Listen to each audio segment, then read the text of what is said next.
Hi, everyone. Welcome to our channel. Douglas Macgregor asserts that insights into the leak depend on the individual you consult. Drawing from information within the Department of Defense, individuals close to senior military figures emphasize the gravity of a crucial message.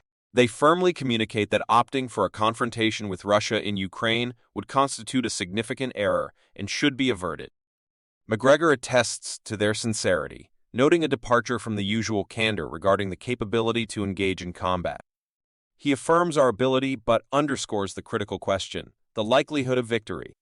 He emphasizes the need to weigh potential gains against losses. Citing an old strategic principle, Macgregor deems a clash with Russia detrimental to us, emphasizing the absence of tangible benefits and highlighting Russia's exclusive dispute with Ukraine. He acknowledges our role in the conflict and suggests a swift resolution by acknowledging Russia's advantageous position and initiating negotiations without preconditions. He believes that a realization is dawned upon them, and they are likely regretting their stance to be direct. No one is openly admitting it, but during the donor conference, when Austin addressed contributors from NATO and other nations, he indicated a dwindling time frame. Austin emphasized the urgency, stating, "There's only a short window left to effect change, and time is slipping away." Macgregor quoted him in an op-ed underscoring that those in positions of authority in Washington are now aware of Ukraine's dire situation, a country in danger of existential peril with a crumbling resistance. The prevailing theory seems to be that if assistance can be provided within the next few months or years, Ukraine might be rescued from disaster. Despite Macgregor's skepticism, he acknowledges this as the prevailing theory. On another note, he highlights a demographic aspect brought to his attention by a friend with expertise in demographic analysis.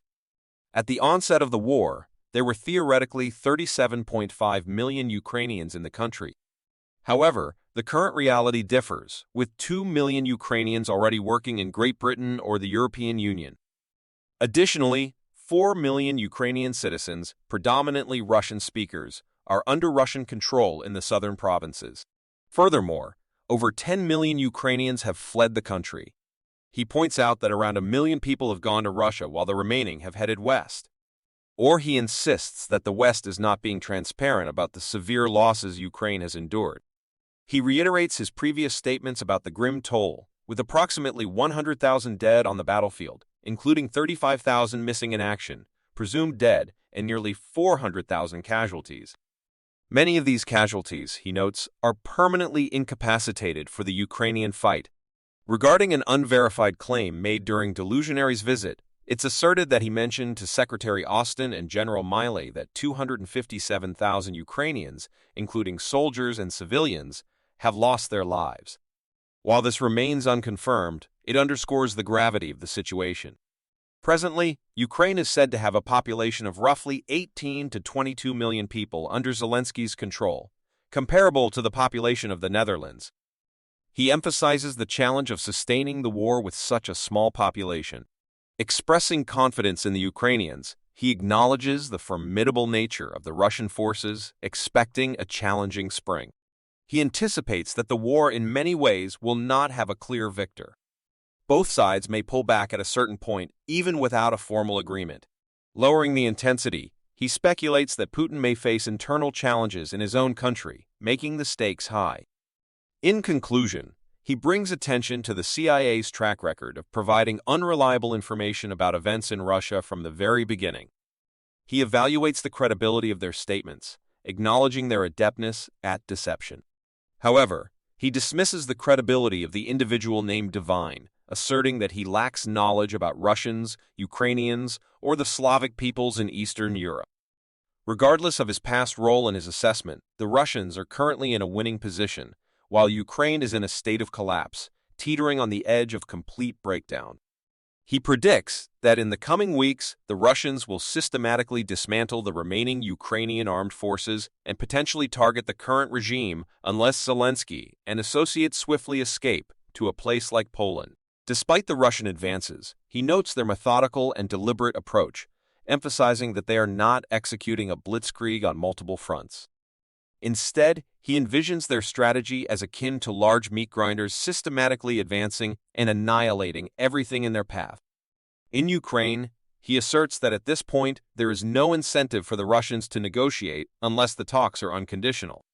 While acknowledging that the Russians may not have initially intended to obliterate everything in Ukraine, he criticizes the impracticality of insisting on a complete withdrawal of Russian forces from Ukraine, including Crimea, as a precondition for negotiations.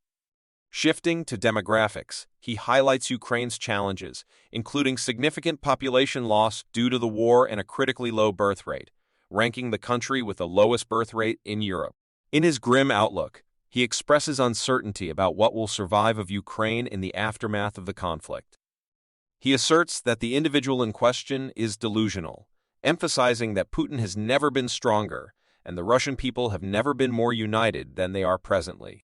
Dismissing the speaker's statements, he attributes them to someone who lacks first-hand experience in the country and doesn't have connections there. Drawing a historical parallel, he likens the speaker to Germans in Berlin in 1945, who were surprised by the arrival of Russian and American troops due to consistent and effective lies from their regime. Disputing the notion of a weakened Russia, he points to evidence of growth and improved exports acknowledged by the MF. He contrasts this with the declining growth and grim outlook for the near future in the West. He underscores the strategic importance of Russia and Central Asia and Eastern Europe, warning against the potential consequences of Russia's collapse or weakening. Specifically, he mentions the risk of other actors, particularly Japan and Korea, intervening in eastern Siberia, which they historically view as their territory. He highlights Russia's stabilizing role in Central Asia and suggests that the people in the region have more confidence in and trust the Russians over the Chinese.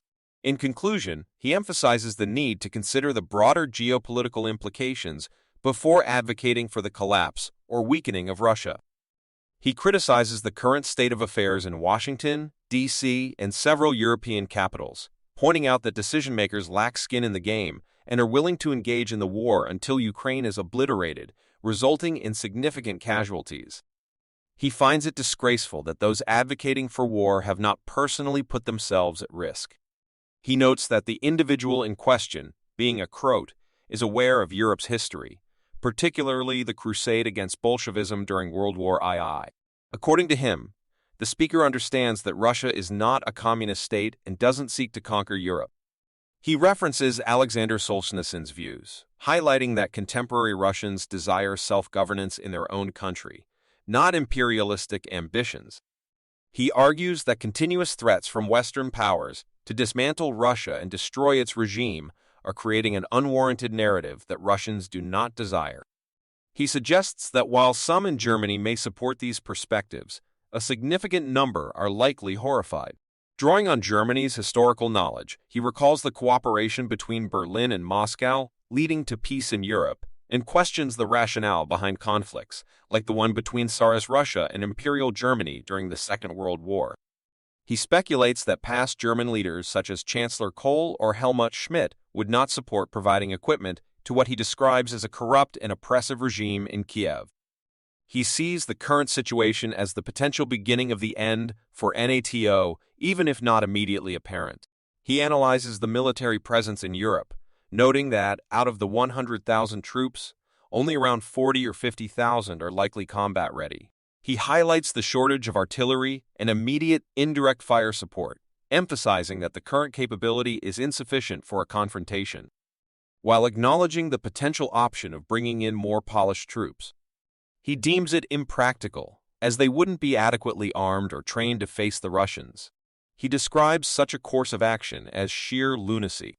He delves into the origin of the conflict, pointing out that initially Putin instructed a small Russian force not to harm civilians or damage infrastructure. This was intended to highlight Russia's concern about the buildup of forces against them in eastern Ukraine.